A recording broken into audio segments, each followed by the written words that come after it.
Hi there, Glocal citizens. Welcome back to the podcast that inspires a borderless mindset around manifesting a new world. I am your host, Florence Adu, coming to you from one of my new favorite places, Nairobi. I'm in a studio that I visited when I was last here, when I first fell in love with this town. And I'm happy to be back to talk to my guest today. It's been a really wonderful week, just doing many things. And you're going to hear a lot of interviews that are the fruits of this journey here. But let's get to our conversation for today. He is an artist who has been working in Nairobi since 1995.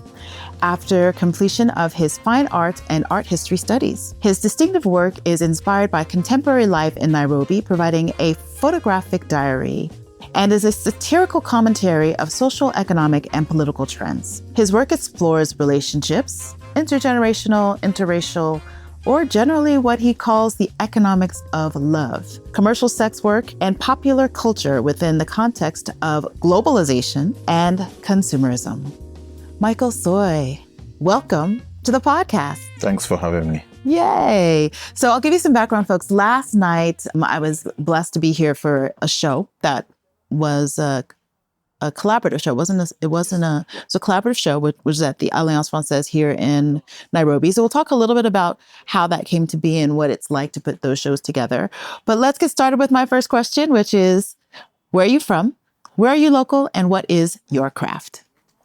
My name is Michael Soy. I am a visual storyteller. I am from Nairobi, Kenya. I am local in Nairobi, born, bred in Nairobi. Okay. And so the last time I was here, we got a little bit more into your background and the story of how your family actually came to Nairobi. So tell us a little bit more about your Kenya as opposed to just your Nairobi. My Kenya is weird in so many ways. Half of it is good, half of it is bad.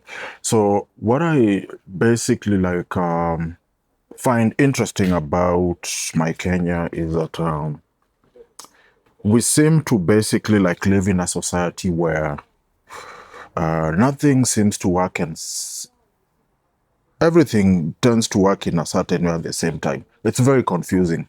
For somebody who comes here for the first time, you may actually go back to where you came from with a kind of thought that, this is such a nice country. Everybody is very nice, blah, blah, blah. But yeah. Sounds like Accra. It's very confusing. Yeah. Yeah.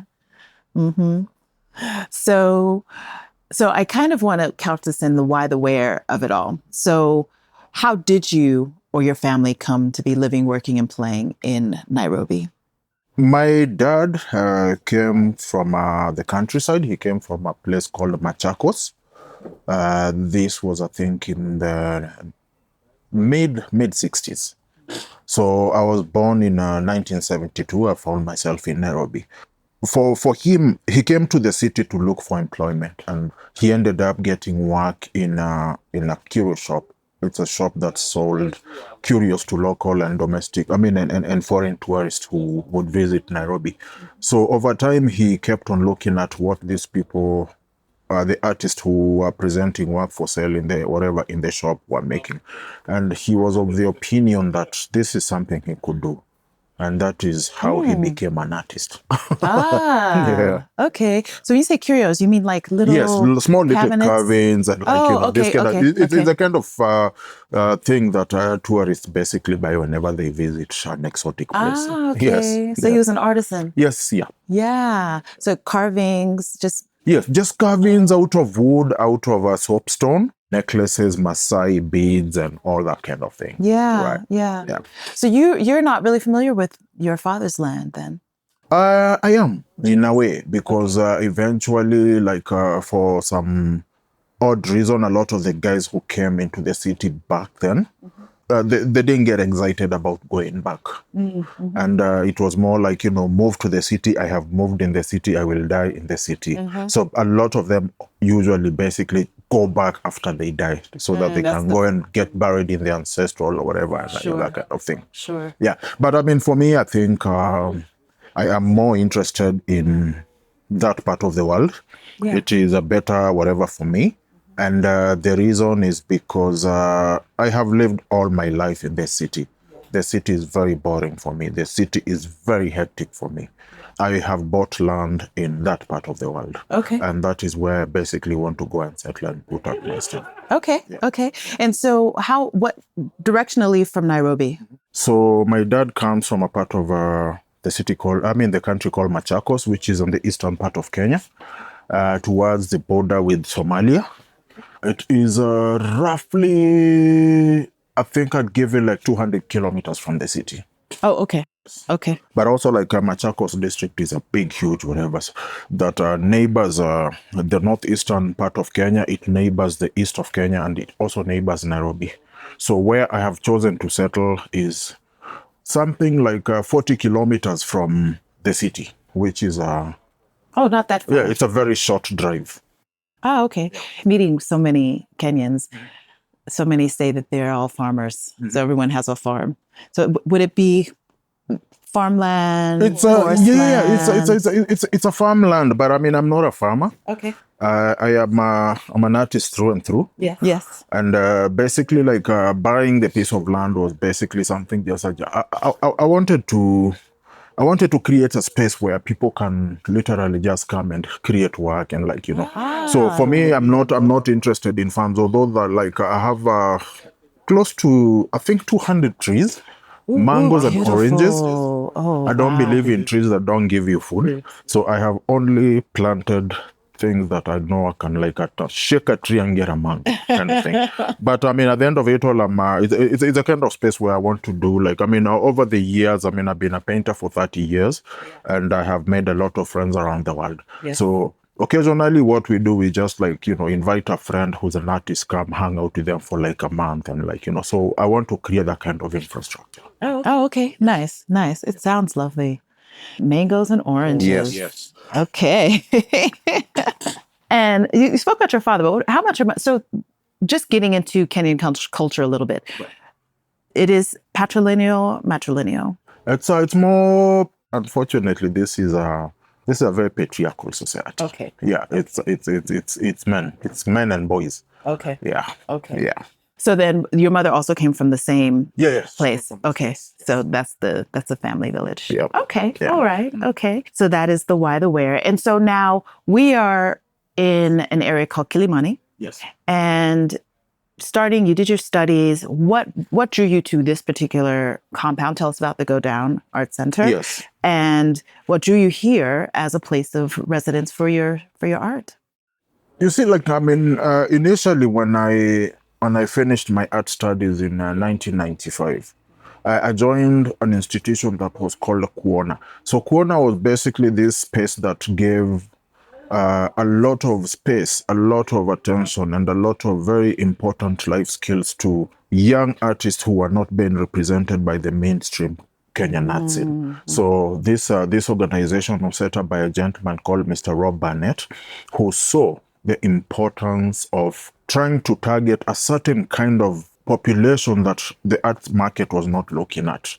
So most of these guys were like very young guys who were just coming up. I mean, most were actually people who just came out of high school or art school or that kind of thing. So they created a space. So at that particular time, we were based at the National Museums in Kenya. And you see, like, I mean, unfortunately, this is a society. This is a place where a lot of people don't like really give or see the importance of culture and importance of art. And so they were like, I mean, all the questions they would ask every single day were like, what the hell is wrong with these small young boys? What the hell are they doing here? What kind of career is that? What kind of practice is it that they claim to me? But eventually, like, as years go by, like, I mean, now the museum, I mean, the Kuona moved out of the museum. And it came to Kilimani. So Kilimani was it's you know where the Kuona Artist Collective is right now. So that was the second location. And for some of us, when at that particular time I was actually working in the office for Kuona, and one of the things that we really had to put in mind when we were looking for that space was to look for a space that was safe, to look for a space that was accessible to people who would want to interact with culture. And you see, at that particular time, another organization called the Golden Art Center was formed. So that was based in the industrial area in Nairobi. And one of the biggest problems we had with the Go Down was the fact that, a lot of people felt very uncomfortable about its location because of issues revolving around traffic, probably security. And so the current location where we are right now is a temporary space. This is a space that be here for a short amount of time, because now the original Go Down, what happened is that they pulled down everything and decided to create a big, huge art center. Yeah, so it's on in the construction phase right now. So eventually, once it's done, everybody who wants to get a space with that big, huge, and can go back and get a space with them. Okay. So it's an evolving. Yes, it is. Yeah. Okay. Wow. And so, who's playing the major role in? Is it the artists as themselves, kind of calling for this, or are they patrons? How has that evolution happened? It's a very interesting question in the sense that unfortunately the Kenyan art scene is a market-driven scene. So it's all about money, how much money you can make, and what, and how can I position myself to be in a place where I can make A, B, C, and D. We don't have institutional kind of a support that would create, first of all, a national gallery. We do not have a national gallery, which is such a pity. The education system itself, 30 years ago, the Kenyan government decided that the school-going child was overburdened with a lot of subjects that were needed to be examined in school. So they decided to lighten that load by removing subjects that they felt were not important. So number one to go was music and art. So these were not seen as subjects that a child could. So what happened is, 30 years later, we have a whole generation of people who've grown up without interacting with the arts, without being able to see the importance of arts and culture, without being able to stand in front of a piece, look at it, and kind of try and understand the piece. So which has been a big, huge problem. Now, they brought it back a few years ago, but the damage has already been done. Right. We have a generation that literally never interacted with the arts at any given point. So I feel like, and I can say this across board. A lot of African countries, this is not a practice. This is not a career that people take seriously. Everybody wants their kid to become an aviator. Everybody wants their kid to become a doctor. Everybody wants their kid to become what we term as white-collar employment. Yes. Yeah, definitely. So in that sense, you had that unique opportunity living in a home of an artisan, right? So was it encouraged? How did you then find your way to be free to study what you wanted to study and something that's not so conventional? So I think the year when I was being born, this was in 1972. So there was the Munich Olympic Games happening in Germany. So there was a call for applications worldwide for people to design a poster for the Olympics. And I don't know how the information got to Kenya, because we're not talking about the era of the internet or the access. Right. So I think my dad saw the thing and decided, you know what, let me do a poster. So he did the poster and won. Wow. So he traveled and went to Germany for the official opening of the Olympics. They gave him a gold medal. They took him to a tour of Munich and that kind of thing. So when he came back for years and years and years, he only talked about the day he went to Germany and the day he won on a plane, and he was so excited about that. So I felt in a way that this is something I wanted to experience myself. Yeah. So by the time he had died, the only place he's been to is Germany. So he went with that whole whatever to the grave. So when I decided to become an artist, I wanted to kind of experience what he had experienced, because for somebody to talk about the same thing year in, year out, it must be a tremendous feeling. Yeah. So in a way, he never believed that I could hack it as an artist.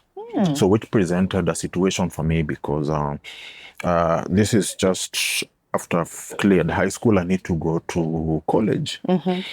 And he basically very reluctantly like paid for my whatever to go to art school.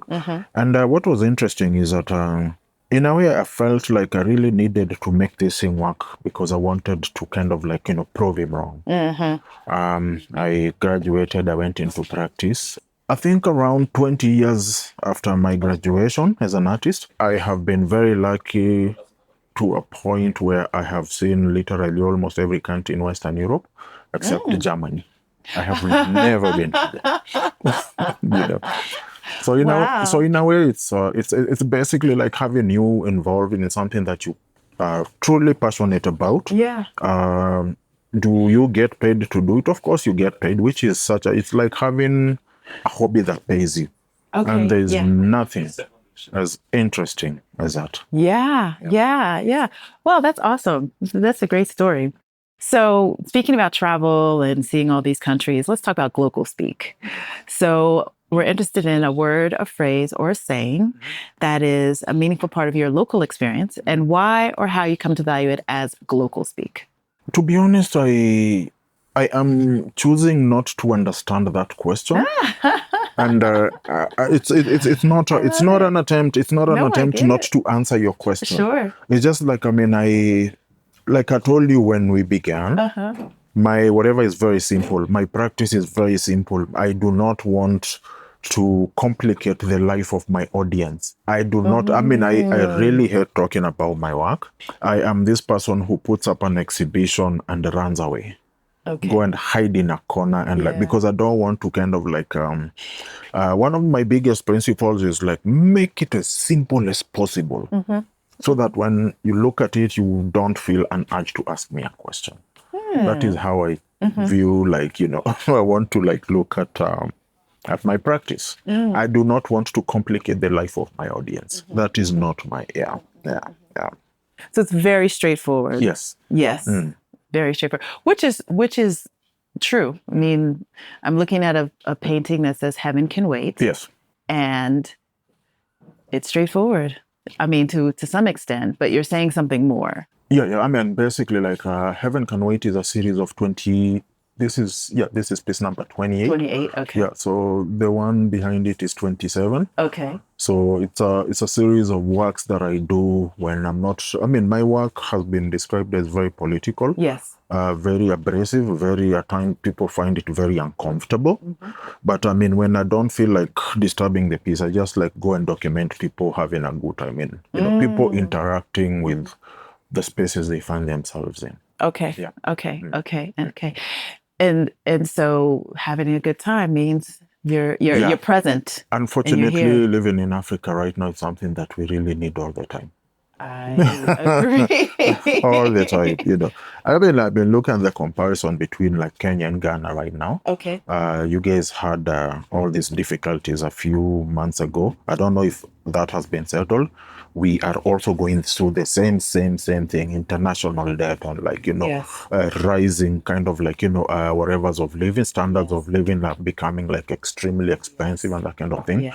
And, once in a while, you will always feel an urge to go and completely distract yourself from all these things happening around you, So part of Heaven Can Wait is that process. You just like go forget your problems for an hour or two. Yeah. I mean, that's what art does. Yeah. It lets you be away from something. Exactly.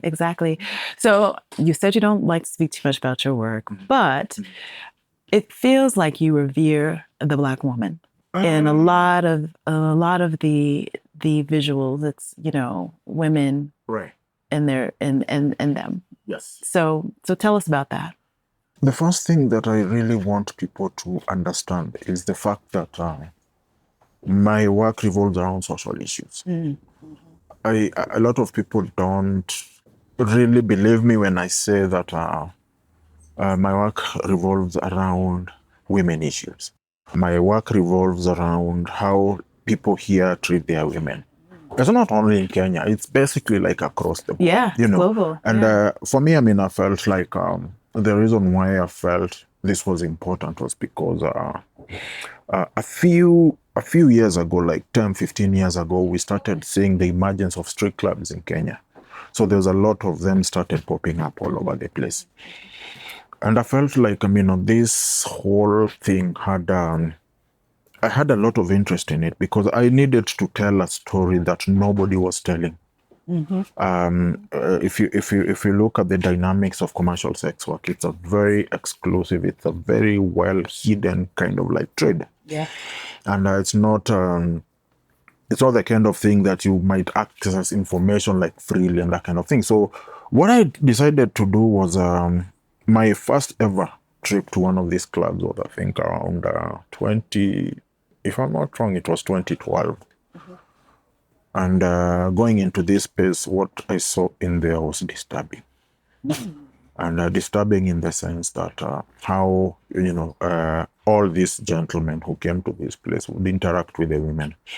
And then, like, it gets me thinking about how a lot of men in this world view women. They view women as an object. They view women as a source of entertainment. They view women as people who can literally be classified as the property that they own, part of the property that they own. And what was interesting was 10 years from the first opening of such clubs in Nairobi, that whole trade mutated and became something that was needed to be moved out of the masses and taken into very exclusive spaces. And then also now this comes with a totally new breed of clients who come into the spaces. Okay. Yeah. So when you say exclusive, you mean higher cost, higher ticket. Yeah. So during the course of my research in these clubs, I had made a lot of friends with the girls who work in these places. So these are the same people who now move into upmarket Nairobi and begin to put up very exclusive clubs. So with a very short of list of people who get invited. So probably at most 20 men. So what was interesting is that I would get an occasional invite into these spaces. And when I went into these spaces, when you get into that room, you realize that you recognize every single man in the room. Politicians, diplomats, all these guys you see on the news, business leaders, that kind of thing. And what was interesting about the spaces is that they had a cover charge that was used to kind of try and make it as exclusive as possible. And guys would pay up to like $500 to gain access to an event that would go on from 11 to 3 in the morning. Sure. So when I now was ready to form a body of work around my experiences in these spaces, it begins with a question. And this question is, who now goes to these places? Do you, as a Kenyan, random Kenyan on the street, know anybody who interacts with this kind of trade, who goes to these places? And the answer will always be no. So now the question is, then who is it that is going to these places? And the answer is very disturbing. The answer is all our male relatives, our fathers, our uncles, our brothers, our boyfriends, you understand? Yes. And if you look at the more exclusive it gets, the more money is made out of the trade. And this has now kind of lured a lot of very young women, especially in universities and colleges, into these kinds of things because there's a notion here that if you are a uni student and live in the school hostel, it's so uncool. It's not cool at all.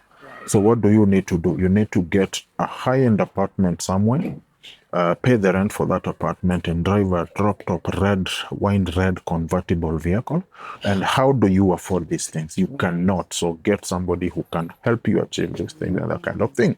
So for me, again, like I was saying, it is basically the reason why I took an interest in it was because I wanted to tell a story about how the men here treat their women. Yeah. A man goes out there, does a big, huge deal and makes $1 million and feels an urge to celebrate. So what do you celebrate with? Alcohol and women. You understand? So that has been my whatever. And the backlash has been real. Yeah. Again, going back to this whole generation that grew up without interacting with the arts. Right. So when they see my work around the strip clubs, all they see is the topless pole dancer and not the men who are the main Right. subject of that piece. Right. Yeah. Right. Yeah. Right. So we're missing the story. Completely. Yeah. Yeah. Yeah. So when you say that, what they're seeing in that generation, and maybe more than just that generation, they're seeing this objectified person because that's how we figured out how to objectify women. Has there been conversation about some reflection on, okay, why, how, what next? Because when I was here, GBV, I'd never heard it as rampantly, right? And so this kind of leads to that gender-based violence piece where, this men think women are objects and women objectify themselves for economic gain. And so now when you think about what, and artists don't really have a desired goal, they just want to tell the story. When you hear people talking about it, how does that now inspire more works? It's especially like issues that revolve around GBV. What is interesting is that it's actually coming from a situation where all of a sudden the men begin to feel threatened. So what is causing this kind of like reaction? So once upon a time, like in the 70s and 80s, a lot of people who went to school, a lot of people who eventually got jobs and got employed and got economically empowered were men. So there was a president here called Moi. So Moi was very keen on educating women and girls. So he might not have been the best kind of like president, but one of the things that I give him credit for is that he built a lot of school for girls, a lot of them. And a lot of women went to school. A lot of women graduated high school, went to universities, graduated with honors, and ended up getting very good paying jobs. So as young girls, if you look at this woman who has a good paying job, you also want to become like her. So this motivated a lot of young women into going to school and repeating all these things. And so all of a sudden you have a generation that is very well educated, that is economically empowered, and this is a threat to men in the sense that if I'm a man who came from the village, married this woman, and her role was basically relegated to staying at home and raising my kids. So I'm the person who goes to work. After work, I go to the bars, I flirt around with all the chicks I can, and then come back home and this. So if you question this man, so the threat was, I will take you back to where you understand? So a lot of women put up with this nonsense for a very long time. Yeah. So what people don't understand is that if you have daughters growing up in this kind of a situation, they see a lot of things. They learn a lot of things out of it. And one of the motivating factors was the fact that these young women felt like this was not a life I wanted to live. So what do? Let me go to school. Let me concentrate. Let me go out there and get that big paying job. So there's a lot of them right now. So all of a sudden the men find themselves in a situation where you can't threaten this woman by kicking her out or like taking her back to the countryside. She doesn't.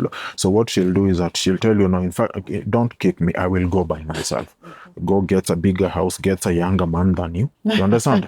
Yeah. And so this is the kind of thing. So this is what leads men into believing that I brought you to the city.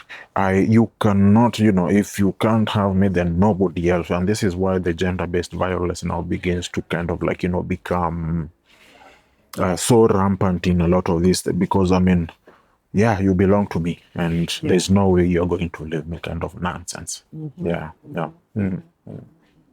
Wow, this world. And, to your point, that is, I think it might be a generational thing, but it's not just exclusive to Kenya.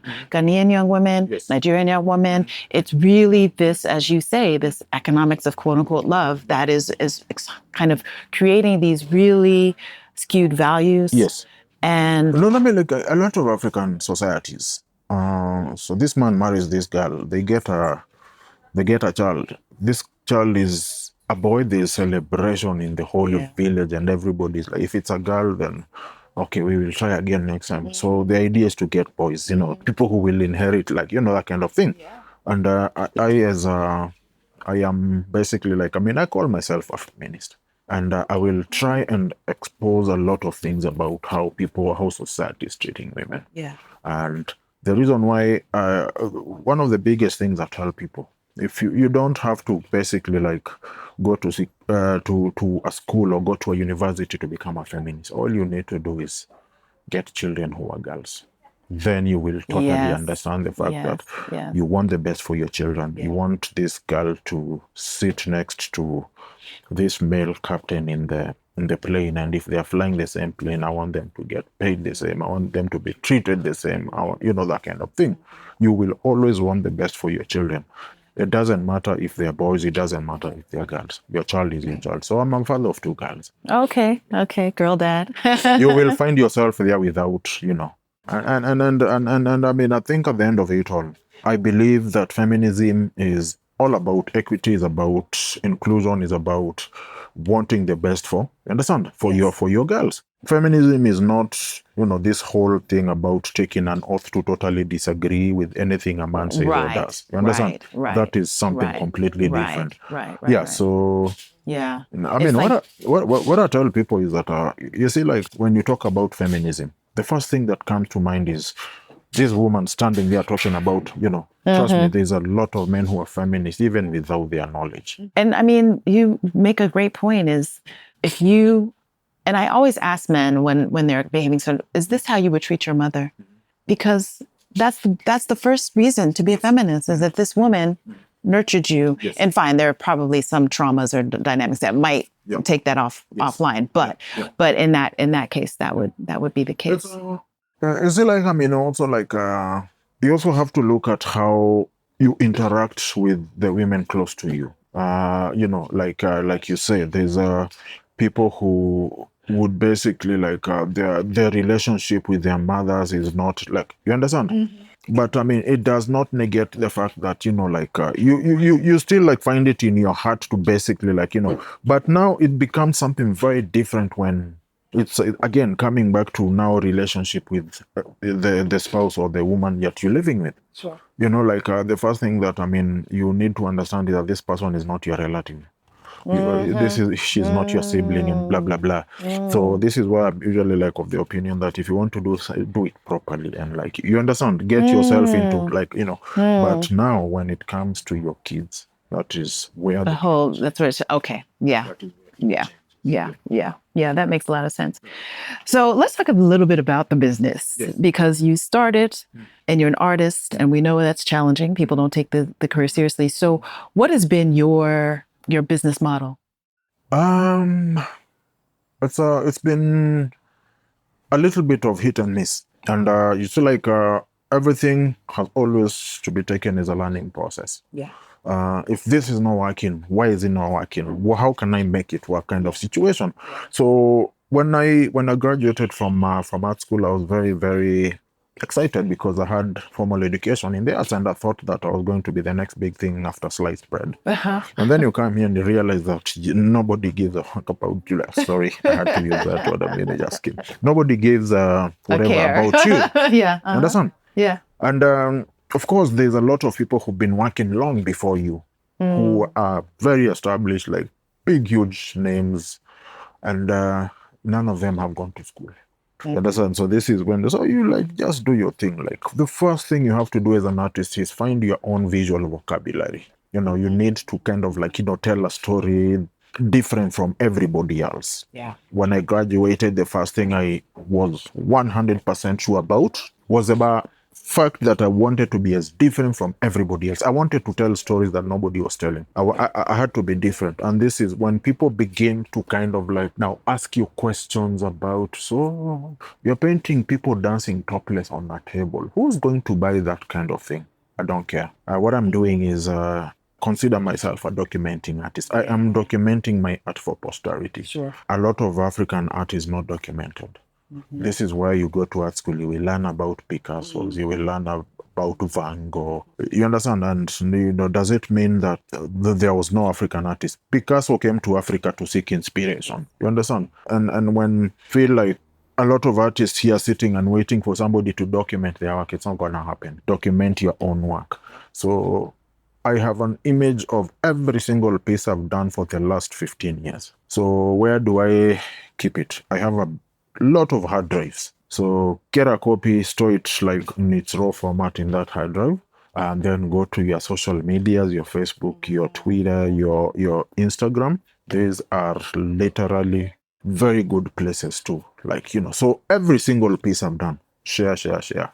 I'm pretty sure, I mean, like, whatever my daughters choose to do with them after many years after I've left, is up to them.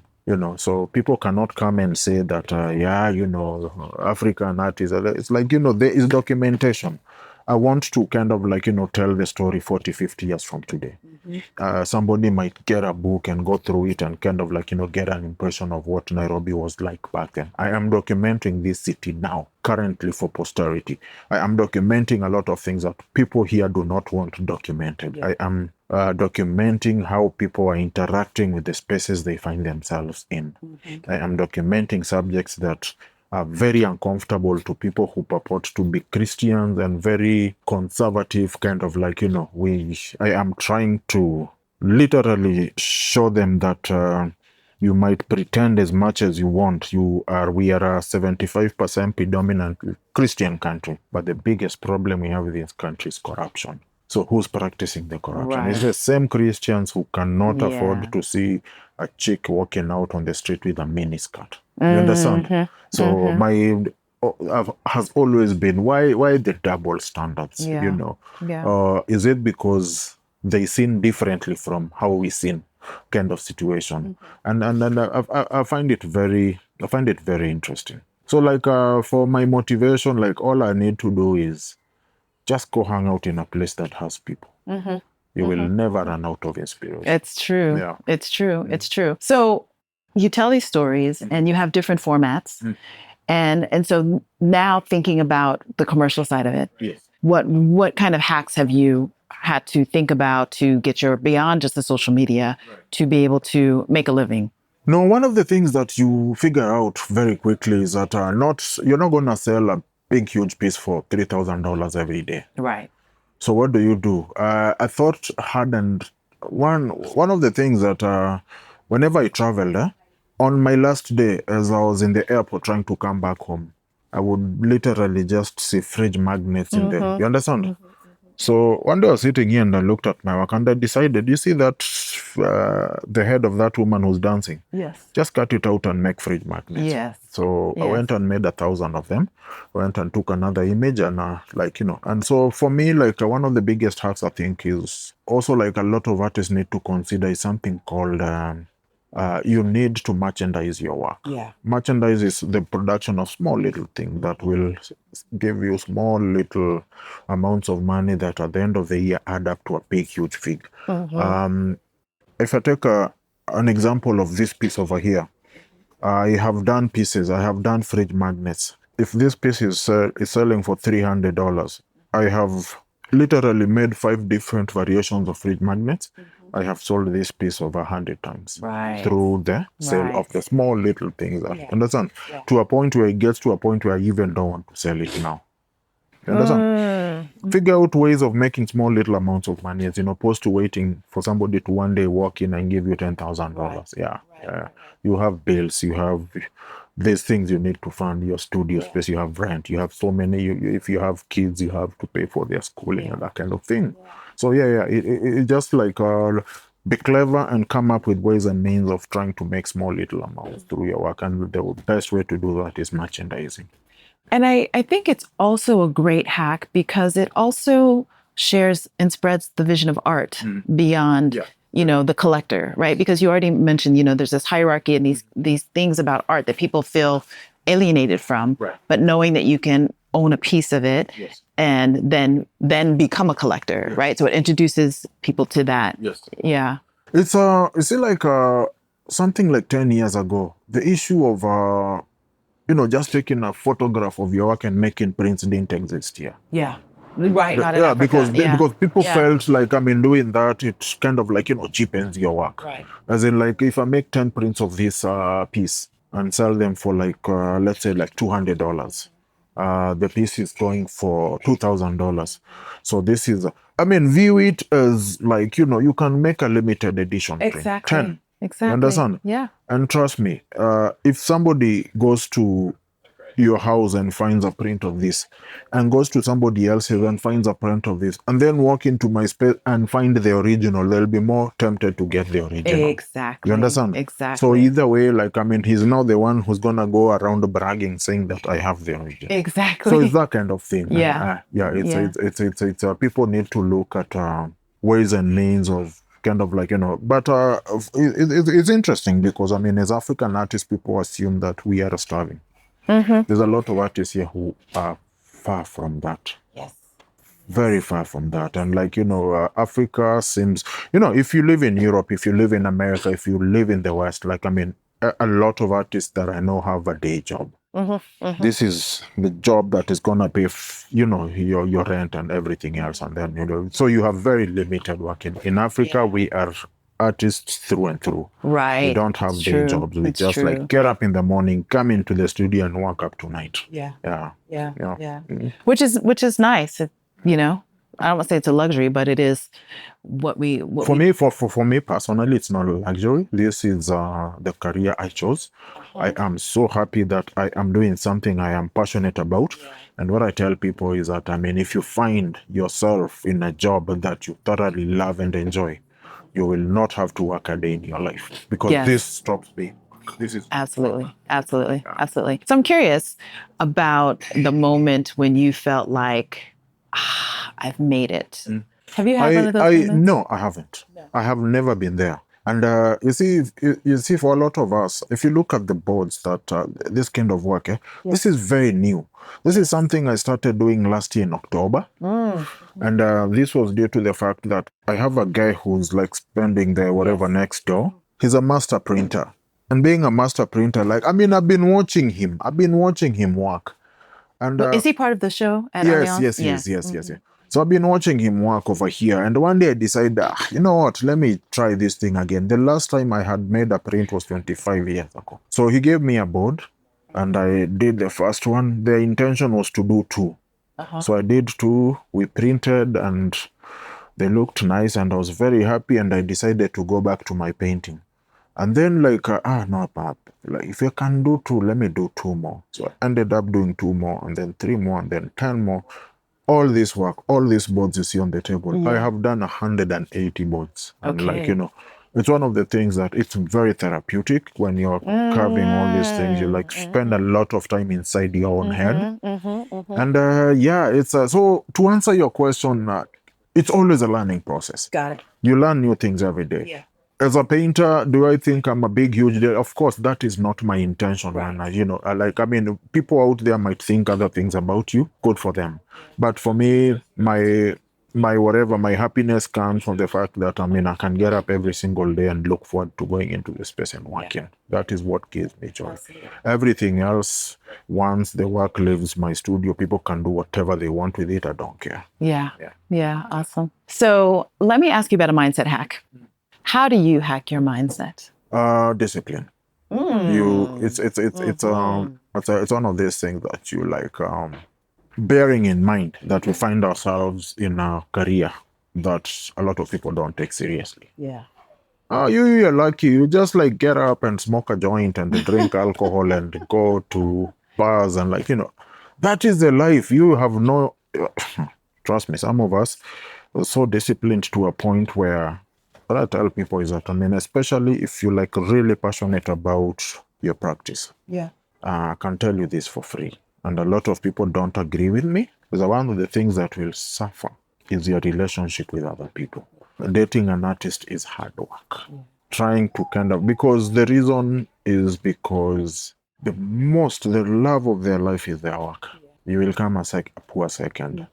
And if you start having kids, you will now become a poor third. And a lot of people basically don't understand how somebody can go and work for 14 hours straight. It doesn't make any sense to them. At times it gets to points where it becomes a very lonely kind of like, what would I do differently if my life was rewinded 30 years back? And what I would do different is that I would begin my career much, much earlier than I did. Yeah. This has been such a joy. And like, Yeah, that's beautiful. So I would ask you about new and next, But let's focus on the show. So that's new and now. The show yesterday. Yes. So like, so one of the things like that happens in a commercial kind of like, art scene like this is everybody wants to make money, and everybody basically is looking out to kind of like, try to make as much money as they can. So what is interesting is that, printmaking as an art, whatever, has been completely neglected by a lot of people. Yeah.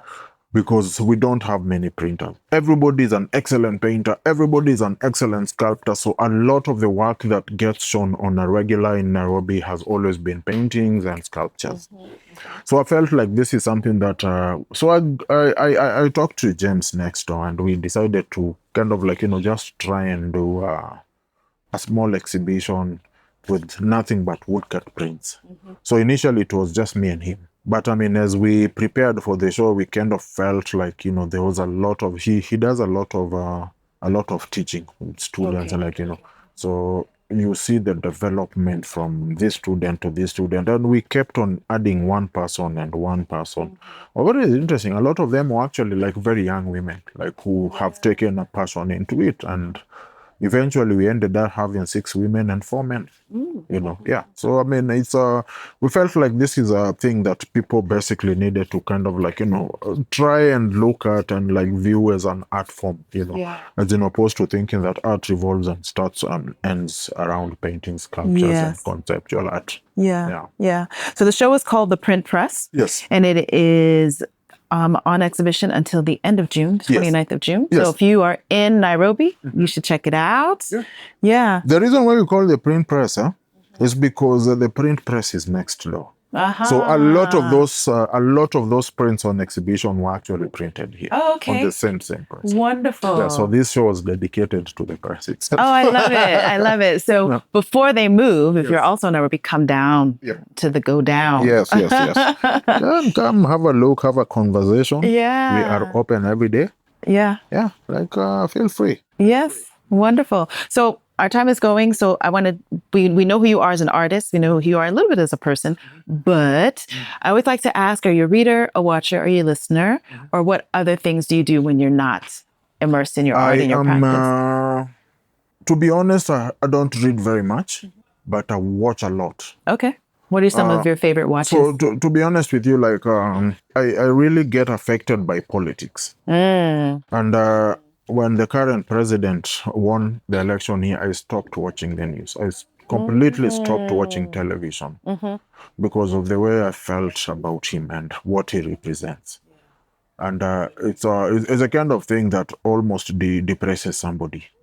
And for me, I think one of the most interesting things is that, I actually realized there's so much stuff on the internet. All you need to do is just like, just get yourself a smart TV, connect it to the internet. And I've been watching very weird documentaries about very unrelated things to what I do.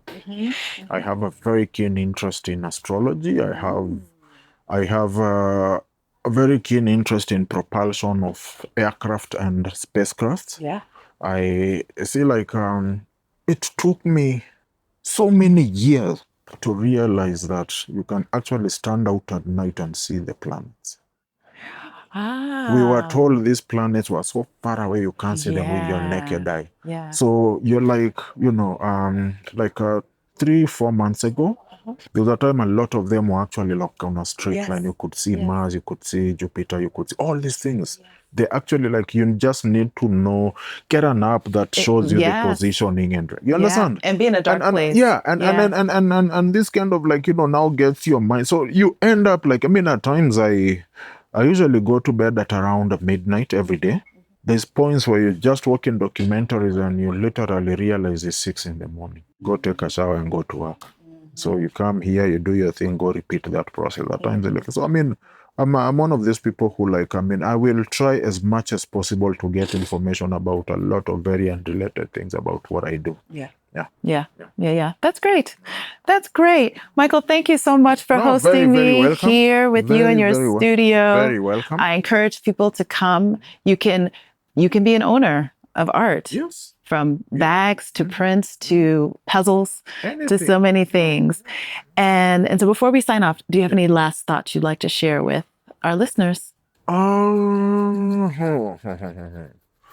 I think I've spoken it all. Yeah. I don't know what more I could add. Okay. Yeah, it's that's it. Okay. All right. That's you've said so much. You've left us with so many gems. All right, Glocal citizens, this has been another episode of the podcast. You can catch us Tuesdays with new episodes at glocalcitizenspod.com or wherever you get your podcasts. Please like, share, subscribe, leave us a review. We love to hear from you. Check out the show notes. You'll have so many links to valuable resources and information that we talk about in our conversations. And until next time, bye for now.